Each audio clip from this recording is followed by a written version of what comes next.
and welcome. So let's see the question of chef and demonetization. Okay. In a country called Chefland, there was a lot of monetary fraud. So chef, the head of the country, decided to choose new denominations of the local currency, all even valued coins up to an integer n. So if the integer is 10, so all even valued coins 2, 4, 6, 8 and 10. Okay. So after a few days, the citizens complained that there was no way to create an odd value because all are even values, so there is no way to create an odd value. So one more value of our coin 1 was introduced. Fine. Now the question is, you are given an integer s. To handle the transactions quickly, find the number of coins needed to pay a price of rupees s. Fine. For example, if we have s equals to 2 and we have n equals to 2. In this particular case, if n equals to 2, so the coins that we are having is 1 and 2. Fine. So how much coins are needed to pay this transaction completely? So there is just one coin needed. So because n, we have a coin of rupees 2 and s equals to 2, so we can do this, and so one coin is needed. Fine. And if we have, let's say 30 and 10, s equals to 30 and n equals to 10, so we have coins from 1, 2, 4, 6, 8 and 10. So for 30, the minimum coins that are needed is nothing but 3 10 rupees coins. So 3 into 10 rupees coins will give me 30 rupees. Fine. So we need 3 coins in this particular scenario. Now if we just see for s equals to 31 and n equals to 4, so the coins that we are having is nothing but for the of the values 1, 2 and 4. Fine. Even valued coins and 1. So we can have how much? If for 4 we can have I think 4 into 7, so 7 coins of 4 rupees, so it will give me 28 rupees. Now how many is remaining? 3 rupees are remaining.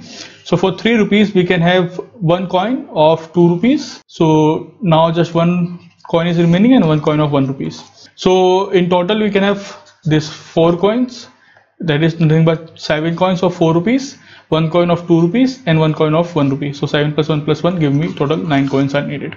So this is what the question is saying, that you need to know what is the minimum number of coins that are needed.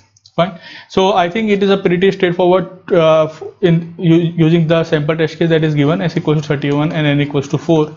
We can directly see that if we divide 31 by 4, we get 7. That means 7 into 4 is 28. So we get this value that 7 coins of 4 rupees can be there. Fine. So this we can get directly. And how many coins are now remaining? Fine. How many value is now remaining? So that value can be given to us by two methods. Let's say 31 minus 28, it gives me there are 3 coins remaining, or we can do 31 mod 3. Okay, so 31 mod 4, 31 mod 4 will also give me 3, just because the remainder of this is nothing but 3, that is 3 rupees are still remaining. Fine. Now if we follow this particular method, that is 3 rupees are still remaining. So now we have 3 s equals to 3 and n equals to 4, so n needs to be updated. So n can become now either 1 or 2. So we make n equals to 2. So if we make n equals to 2, so now 3 divided by 2 will give me 1. So and 3 mod 2 will give me 1. Now we can have n equals to 1 at the end, and total is nothing but 7 plus 1 plus 1, it total equals to 9. Fine. So this question can be done directly using this, that just run a loop while true, just add into our answer variable s divided by 7, s divided by n. So this will give me the initial coins that we are having. Now after this, s is updated to s mod n. Okay. Now there are some cases that needs to be handled. For example, let's take more test cases. Let's take 37 and s equals to 37 and n equals to 8. So in this particular scenario, the remainder that we will be getting, the new s value, first the answer will simply become 4. 37 divided by 8 is 4, and the new s value we will be getting is nothing but 5. Fine. So what will be the new n value? Now n value initially was 8, so we can, total value was 1, 2, 4, 6 and 8. These are possible. Fine. So what should be the new n value? Should it be 6 or should it be 4 or should it be 2? How we can decide that? So it will always be the s value minus 1. So s value is 5. So we cannot have 6 and 8 because they are greater than 5. Okay. So we need to choose from the lesser values. So which value we will choose from? Which value we will have so that there is minimum number of coins needed? So the greatest value. So it is nothing but s minus 1. Okay. So if our s is nothing but 5, so we choose s minus 1. So suppose we have let's say 29. Fine. Now if you have 29 and n value is 4 and s value is 29, so what is the answer? So answer is nothing but 29 divided by 4, which is nothing but 7 again. What is the remaining s? S remaining is nothing but 1. Now if s remaining is 1, and for n equals to 4 we can have coins 1 to 4. Okay, so we cannot have 4 now, we cannot have 2 now, we can have just a single value 1. Okay, there is no other choice.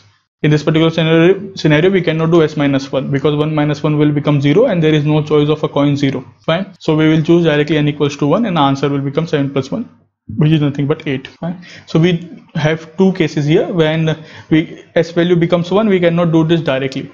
When s value becomes 1, we cannot do n equals to s minus 1. We can directly do n equals to 1 directly because there is no smaller coin than 1. Fine, if s equals to 5, then this is the answer. Now what if ns remains an even number? For example, if we take 36, s equals to 36 and n equals to 8. So in this particular scenario, answer will become 4, 36 divided by 8, and the remaining s value will be nothing but 4, 36 mod 8.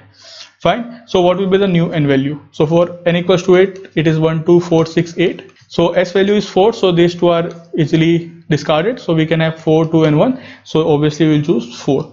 So in this particular scenario we are directly choosing n equals to s.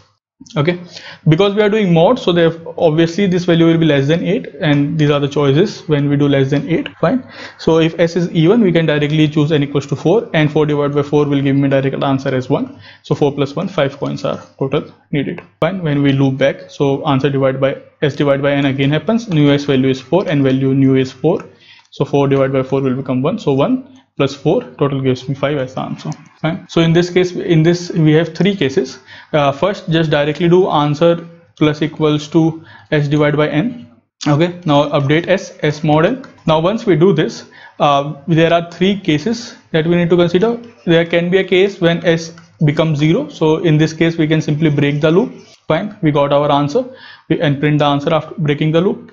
If s becomes 1 or s is an even number, so in this particular scenario what we have to do is there is no need to calculate and run the loop again. We can just simply increase the answer by 1, because if s is equals to 1, then we need one more coin, and s is equals to even, then also we will just need one more coin.